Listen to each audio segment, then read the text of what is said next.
કેમ છો મજામાં ને? આજ આપણે બનાવવાનું છે ઘઉંનું જાદરિયું, પોકનું જાદરિયું. પોક સાફ કરી અને ભાખરીના લોટ જેવો દળી નાખ્યો અને પછી આ દૂધનું મોણ દીધું. આને કહેવાય ધાબોય કહેવાય અને દૂધનું મોણે કહેવાય. હવે આને આપણે 15 મિનિટ પડ્યું રહેવા દેવાનું છે અને બરાબર ચોળી પછી 15 મિનિટ પછી આનો પાક લેવાનો છે. હાલો હવે આ 15 મિનિટ થઈ ગઈ, લોટ થઈ ગયો તૈયાર. ઘી નાખી દઈએ. પોક તો બાજરાનો થાય, જાયનો થાય, પણ જાદરિયું ઘઉંના પોકનું જ થાય. ઘી ઓગળે એટલે આ ગોળ નાખી દેવાનું. આમાં હું છે પાક જ લેવાનો.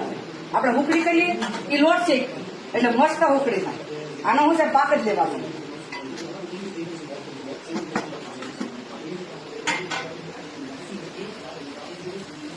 ગોળ ઓગળે ત્યાં સુધી હલાવવાનું, પછી લોટ નાખવાનો. હાલો પાક આવી ગયો છે, હલાવાઈ ગયું, પાક સરસ આવી ગયો. હવે લોટ નાખી દઈએ.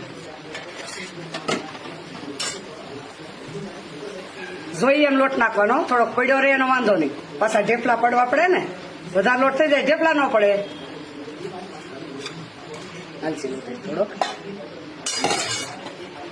રેડી.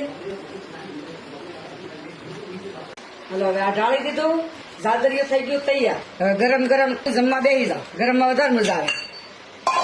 ઠરી જાય ને પછી થોડુંક ઓછું જામે. થઈ ગયા ઢેપલા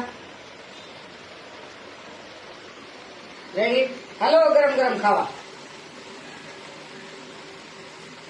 થઈ ગયું કમ્પ્લીટ. બરાબર આવ્યો બધા જમવા.